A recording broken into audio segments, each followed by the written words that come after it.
Assalamualaikum warahmatullahi wabarakatuh. Apa kabar Anda semuanya? Semoga sehat selalu.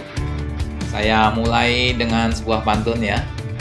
Dari Bengkulu ke kota Jakarta, di Jakarta banyak corona. Mari kita mulai dengan perkuliahan bersama. Semoga Anda sehat semuanya.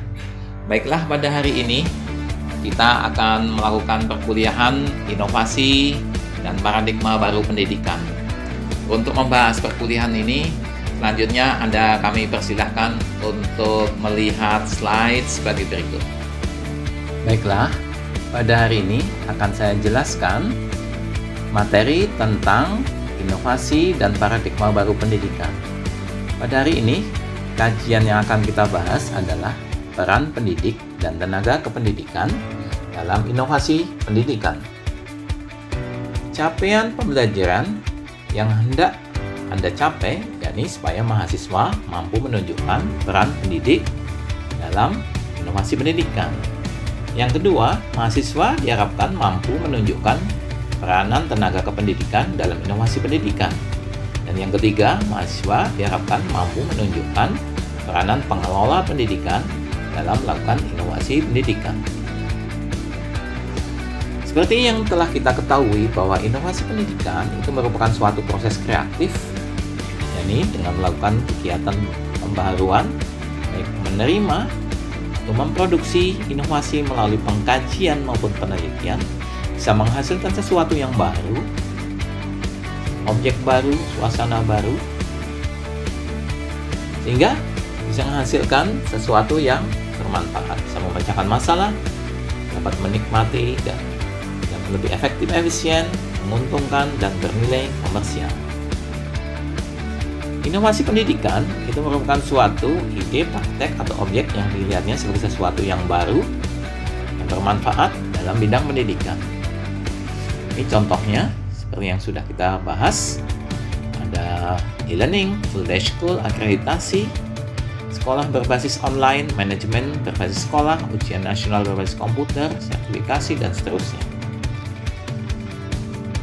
Hal yang perlu diketahui yakni supaya guru bisa melakukan kegiatan inovasi, maka harus memiliki sikap dan perilaku yang inovatif.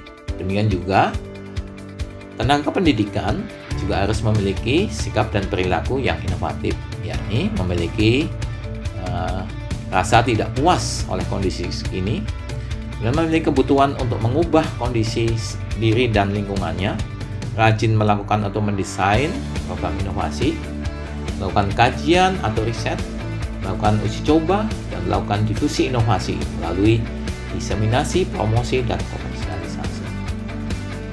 Ini konstelasi guru yang inovatif dalam mencapai tujuan pendidikan nasional. Jadi, guru hendaknya memenuhi persyaratan-persyaratan dari kualifikasi akademik, sertifikat pendidik, kompetensi, sehat jasmani rohani, dan hak guru itu perlu dipenuhi, kewajiban guru juga harus dipenuhi, sehingga ada pengaruh-pengaruh baik faktor eksternal, internal, itu semuanya bisa dihandle sehingga bisa melakukan inovasi sehingga tujuan pendidikan nasional bisa tercapai.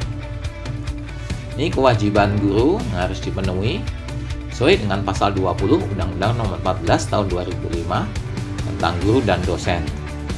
Antara lain kewajibannya itu merencanakan pembelajaran, melaksanakan proses pembelajaran yang bermutu, menilai dan mengevaluasi pembelajaran, dan seterusnya. Hak guru pun seyogyanya bisa dipenuhi sehingga kebutuhan-kebutuhan guru bisa dipenuhi. Semuanya memperoleh penghasilan dan jaminan kesejahteraan sosial, mendapatkan promosi dan penghargaan, dan seterusnya. Peranan guru dalam melakukan inovasi, yakni diharapkan guru bersikap terbuka dan peka terhadap pembaharuan, yakni bisa menerima dan mencari info atau hal-hal yang baru dalam bidang pendidikan dan pembelajaran. Guru sebagai adapter atau menerima inovasi, dan guru sebagai pencipta atau inovator dalam pembelajaran dan pendidikan, yakni sebagai inovator, pengembang, menyebarkan inovasi. Demikian juga guru juga sebagai penumbuh inovator anak-anak atau siswa, rekan sejawat, dan lembaga di mana guru bertugas. Proses menerima inovasi, ini mulai dari menerima informasi suatu ide, praktek, atau objek yang dianggapnya sebagai sesuatu yang baru, dan melakukan penelusuran informasi secara mendalam, menyadari kebutuhan untuk menerima hasil inovasi, menilai kemanfaatan hasil inovasi untuk diterima, dan mengambil keputusan menerima hasil inovasi. Proses memproduksi inovasi. Jadi selain menerima, guru seyogyanya juga bisa memproduksi suatu inovasi, bisa menghasilkan sesuatu informasi yang baru.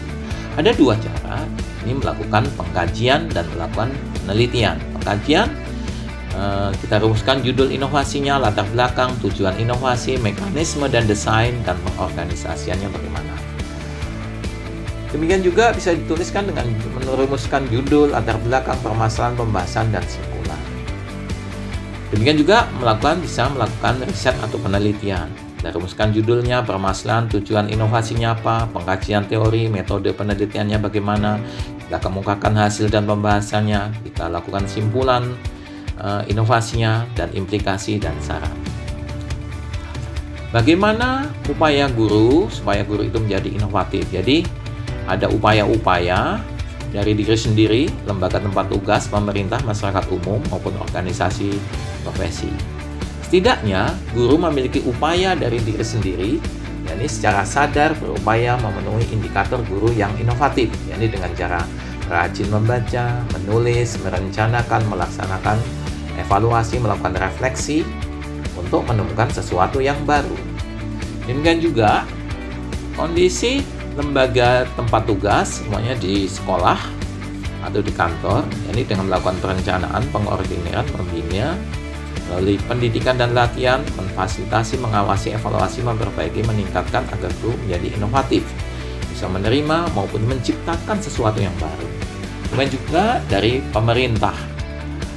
Demikian juga masyarakat umum dan organisasi profesi bisa mengkondisikan bagaimana supaya guru bisa berinovasi. Selanjutnya, materi yang berikutnya, Anda perlu mendalami tentang bagaimana peranan tenaga kependidikan dan pengelola pendidikan. Nah, ini perlu dibuat oleh Anda dalam bentuk latihan dan tugas. Pertanyaannya, bagaimana peranan tenaga kependidikan dan pengelola pendidikan? Kalau tadi adalah bagaimana peranan guru dalam inovasi pengelolaan pendidikan. Tenaga kependidikan itu mencakup kepala sekolah, pengawas, tenaga administrasi, tenaga perpustakaan, tenaga laboratorium, tenaga kebersihan, dan tenaga yang lain yang ada di lembaga pendidikan. Pengelola pendidikan siapa? Ini adalah kepala sekolah, yayasan, dinas pendidikan, dan seterusnya.